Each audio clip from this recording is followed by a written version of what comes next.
تمہاری کتاب اور دی آخری ہے کہ ہو خاتم الانبیاء کملی والے، دو عالم تمہارا ہوا کملی والے کہ تم ہو حبیب خدا کملی والے۔ ایک چارٹ ہے اس جسم کا، اس کو وہ دینا جو اللہ اس کا رسول کہتا ہے۔ پھر دوسرا ہے جسم کے ساتھ روح کا، روح باقی رہتی ہے، جسم مٹی میں مل کے خاک ہو جاتا ہے، صفر ہو جاتا ہے۔ اس کی غذا دو چیزیں ہیں، وطور سینین وہذا البلد الامین، وطور سینین وہذا البلد الامین۔ اور مجھے قسم ہے طور سینین کی، یعنی جہاں تورات اتری، وہذا البلد الامین، اور مجھے قسم ہے اس مکہ کے امن و امانت والے شہر کی جہاں قرآن اترا۔ تو دو جگہوں کا تعلق روح کے ساتھ ہے، ان کو بعد میں ذکر کیا ہے۔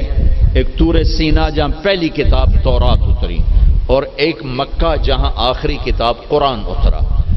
اب جیسے غذاؤں میں تو دو چیزیں ذکر کی ہیں، دونوں کی ضرورت ہے، پھل بھی کھاؤ، روٹی بھی کھاؤ، چاول بھی، ہر شے کھاؤ، اگر کوئی مرض نہیں ہر شے کھاؤ، لیکن احتیاط سے کھاؤ، پیٹ بھر کے نہ کھاؤ، کہ میرے نبی کو انتہائی ناپسند تھا یہ۔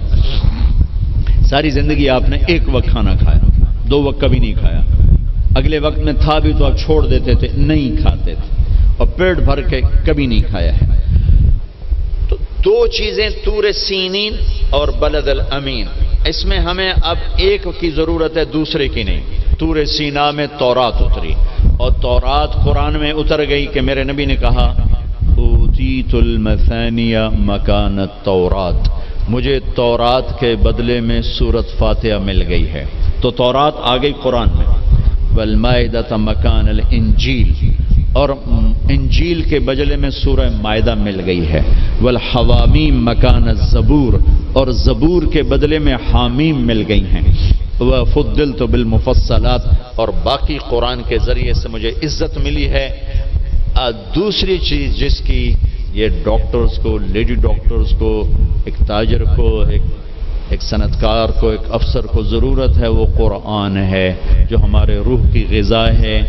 قرآن سے آشنائی کے قرآن کیا کہتا ہے، یہ اللہ کا پیغام ہے، ھذا بلاغ للناس، لوگوں تک پہنچانے کے لیے ہے، اور اس کو اللہ تعالیٰ نے شفاء لما فی الصدور، یہ دلوں کی شفا ہے، ہدی ورحمۃ للمؤمنین، ایمان والوں کے لیے ہدایت بھی ہے اور رحمت بھی ہے۔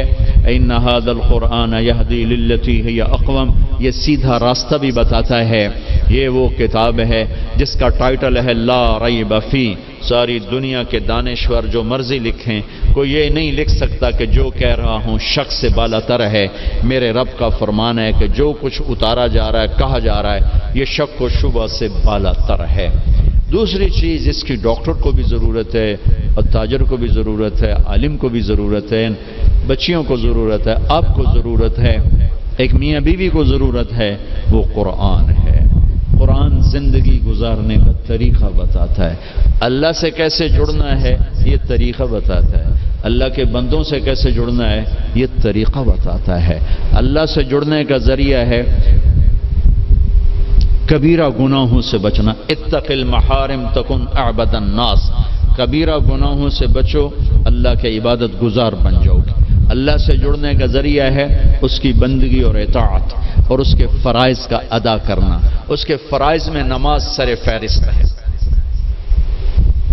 700 دفعہ قرآن میں نماز کا ذکر آیا ہے، اور 10 دفعہ اقیموا الصلاۃ وآتوا الزکاۃ، اقیموا الصلاۃ وآتوا الزکاۃ، اقیموا الصلاۃ وآتوا الزکاۃ، 10 دفعہ اللہ نے کہا نماز پڑھو زکوٰۃ دو، نماز پڑھو زکوٰۃ دو۔ عبادات میں مردوں عورتوں کے لیے نماز سب سے اعلیٰ درجے کی چیز ہے۔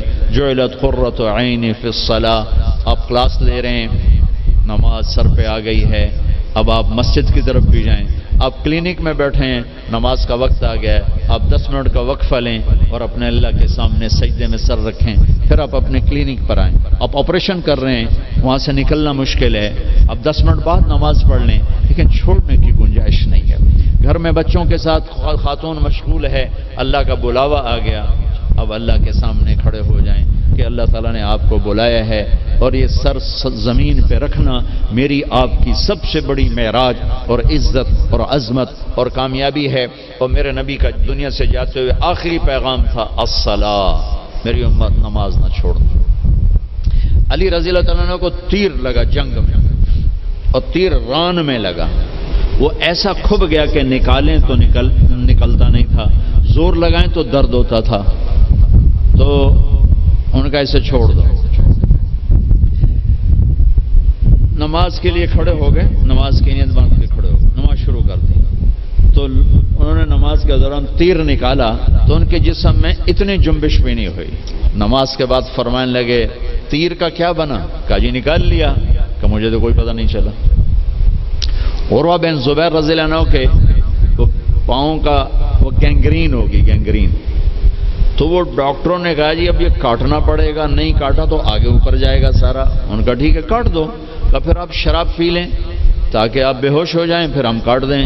فرمانے لگے کہ شراب اور ایمان ایک پیٹ میں جمع نہیں ہو سکتے، جس پیٹ میں شراب جاتی ہے اس سے ایمان نکل جاتا ہے۔ تو فرمایا میں ایسا کرتا ہوں، میں نماز شروع کرتا ہوں، تم میرا پاؤں کاٹ دینا۔ تو بیٹھے اور ایک پاؤں ایسے پھیلا دیا اور نماز کی نیت باندھ کے بیٹھ گئے۔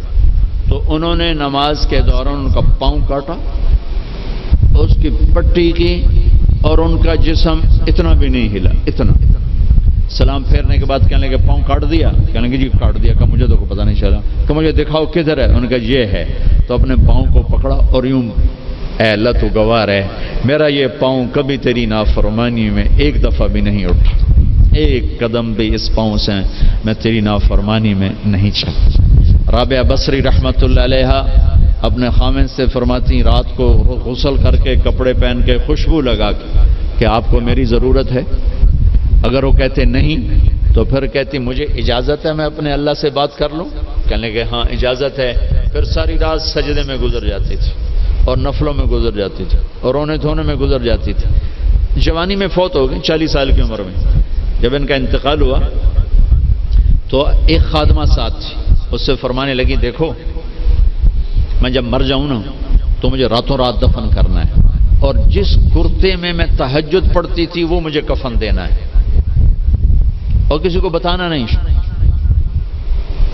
تو اگلے دن وہ خواب میں ملی اسی خادمہ کو، ان کا ماں جی آپ کے ساتھ کیا ہوا؟ کہا منکر نکیر آئے تھے قبر میں، مجھ سے کہنے لگے من رب کی، تیرا رب کون ہے؟ تو میں نے کہا سبحان اللہ، 40 سال جسے نہ بھلا سکی، 4 رات زمین کے اندر آ کے اسے بھول جاؤں گی؟ تو منکر نکیر کہنے لگے چلو اس کا حساب کیا لینا۔ تو انہوں نے بڑی خوبصورت پوشاک پہنی ہوئی تھی، کہا آپ کا تو کفن وہ تہجد والا کرتا تھا، یہ سبز ریشم کہاں سے آ گیا؟ کہ یہ سبز ریشم مجھے اللہ نے پہنایا ہے، اور تہجد کا کرتا لپیٹ کے رکھ دیا گیا ہے، قیامت کے دن میرے اعمال کے اندر اس سے بھی تولا جائے گا، میرا وہ کرتا بھی تولا جائے گا جس میں وہ تہجد پڑھا کرتی تھی۔ تو اگر ہم تہجد نہیں پڑھتے کم از کم فرض نماز تو ہو جائے۔ کربلا قائم ہے اور انسانی تاریخ میں ایسے ظلم و ستم کی پہلی اور آخری داستان لکھی جا رہی ہے، اور زمین آسمان یہ منظر پہلی اور آخری دفعہ دیکھ رہے ہیں۔ اور ظہر کی نماز کا وقت ہوا تو امام حسین علی مقام نے اپنے ایک ساتھی سے فرمایا کہ زہیر سے فرمایا کہ یہ شمر سے کہو ہمیں نماز پڑھنے دے، تھوڑی دیر جنگ روکی۔ تو انہیں آگے بڑھ کر کہا کہ تھوڑی دیر کے رک جاؤ ہمیں نماز پڑھنے دو۔ تو شمر نے کہا کہ ہم جنگ نہیں روکیں گے، تمہیں قتل کریں گے ہر حال میں۔ انہوں نے واپس آ کر کہا جی وہ کہتے ہیں کہ ہم ہر حال میں قتل کریں گے۔ ان کا قتل تو ہونا ہی ہے، نماز تو نہیں چھوٹ سکتی۔ تو آدھوں کو فرمایا نماز پڑھو اور آدھوں کو کہا تم جنگ کرو۔ اس خوفناک گھڑی میں بھی نماز نہیں چھوڑ، مجھے میرے رب کی قسم اگر امام عالی مقام نماز چھوڑ دیتے ان کو کوئی فرق نہیں پڑنا تھا، لیکن یہ فیصل آباد کے ڈاکٹروں کو پیغام ادھورا جانا تھا کہ ویلے کا ویلے چھوڑی جا سکتی ہے۔ یہ پیغام دیا کہ زیر خنجر بھی یہ پیغام سنایا ہم نے کہ کسی حال میں سجدہ نہیں چھوڑا جا سکتا۔